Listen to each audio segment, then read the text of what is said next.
باپ اور بیٹے اور روح القدس کے نام سے آمین۔ میں تیرا قدوس، تیرا فدیہ کار ہوں۔ ہمارے لیے آج کی تلاوت اشعیاء نبی کا صحیفہ، اس کا 41واں باب اور اس کی 13ویں آیت سے لے کر 20ویں آیت تک۔ کیونکہ میں خداوند تیرا خدا تجھے داہنے ہاتھ سے پکڑ کر کہتا ہوں، خوف نہ کر، کیونکہ میں تیری مدد کروں گا۔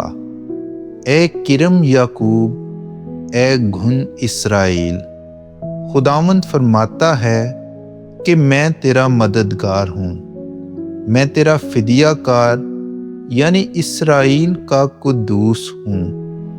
دیکھ، میں نے تجھے گاہنے کا ایک نیا تیز دانتوں والا اوزار بنایا۔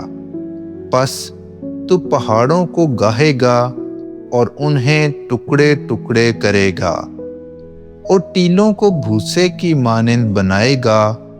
تو انہیں پھٹکے گا اور ہوا انہیں اڑا لے جائے گی، اور بگولا انہیں پراگندہ کرے گا، اور تو خداوند میں شادمان ہوگا اور اسرائیل کے قدوس پر فخر کرے گا۔ غریب اور مسکین پانی ڈھونڈتے ہیں پر پانی ہے نہیں، ان کی زبانیں پیاس سے سوکھ گئیں۔ میں خداوند ان کی سنوں گا، میں اسرائیل کا خدا انہیں ترک نہ کروں گا۔ میں ننگی پہاڑیوں پر دریا اور وادیوں کے درمیان چشمے کھولوں گا۔ بیابان کو پانی کے تالاب اور خشک زمین کو پانی کے منبع بناؤں گا۔